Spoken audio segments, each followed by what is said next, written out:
waa tahay daawadayaal ku soo dhawaada warka subaxnimo ee aad kala socotaan Sahan Media. Qodobada warka ugu doorka roona waxa kamid ah dawladda Kenya oo ajada siyaasadeed u adeegsatay weerarka hotel Kismaayo, Trump oo weerar culus iyo aflagaado xun ku qaaday Soomaaliya Ilhaan Cumar, Kanada oo ku dhawaaqday go'aan halis ku ah ururka Al-Shabaab, Galmudug oo qaaday talaabo culus iyo rag loo soo. Waa tahay daawadayaal ku soo dhawaada war faahfaahsan.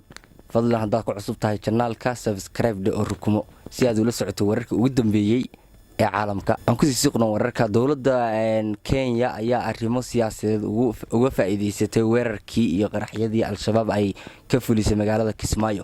Wasiirka arrimaha dibadda ee Kenya Monica Juma ayaa durba weerarkii Kismaayo ku baaqday in dhaqdhaqaaqa Al-Shabaab lagu daro liiska waxa loogu yeero argixisada. Monica Juma ayaa sheegtay in weerarka Kismaayo uu ahaa qayb kale oo beesha caalamka xasuusinaysa qatarta Al-Shabaab iyo in loo baahan yahay in ururkaasi lagu calaamadeeyo liiska qaramada midoobay argixisada.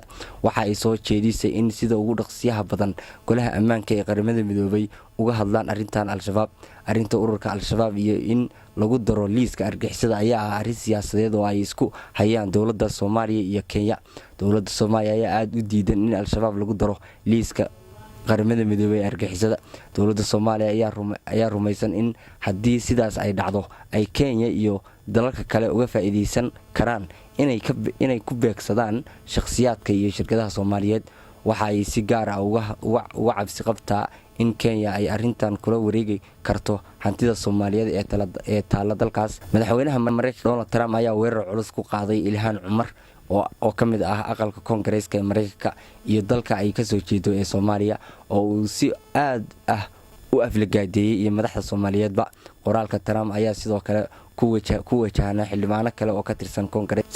saddex qoraal oo uu shalay Trump soo dhigay bartiisa Twitterka ayuu haweenka ka tirsan Koongareeska ugu eedeeyay inay haweenkan si joogto ah u dhaliilaan isaga iyo wadanka Mareykanka. Ay xiiso badan tahay in la arko horumarka ay gaareen haweenka Koongareeska ee xisbiga dimuqraadiyadda, kuwaasoo markoodii hore ka yimid dalal ay dawladahoodu gebi ahaantooda burbursan yihiin, ay qalaasan ay ka jiraan. Midda ugu sii xunna ay wadamada ugu musuqmaasuqa badan ee adduunka oo dhan xitaa hadiiba ay shaqeeyaan.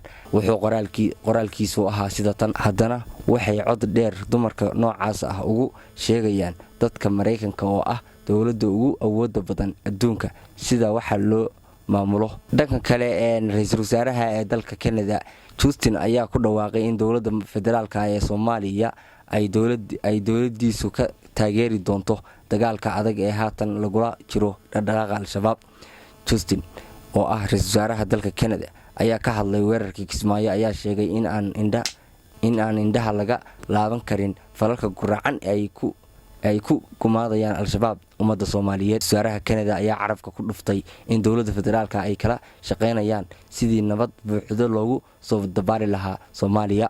Ciidamada ammaanka ee Galmudug oo saacadihii la soo dhaafay howlgallo ka sameynayay Dhuusamareeb ayaa gacanta ku soo dhigay rag loo haysto qaraxii shalay ka dhacay magaalada Dhuusamareeb. Howlgallada oo ahaa kuwo xoogan ayaa waxaa si wada jir ah u fuliyay ciidamada booliska iyo kuwa nabad sugidda ee Soomaaliya.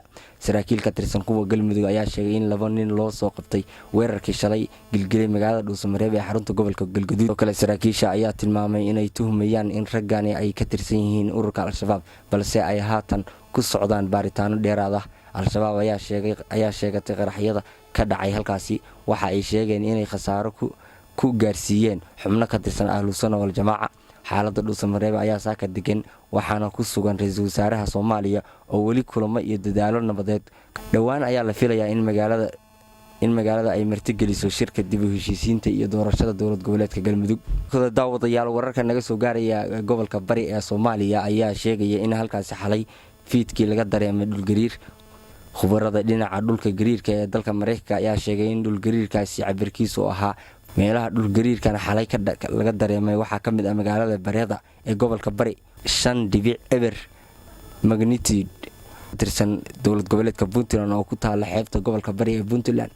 Dhul gariirkan xalay ku dhuftay gobolka Bari ayaa ka dhacay meel magaalada Bareeda u jirta 171 kilomitir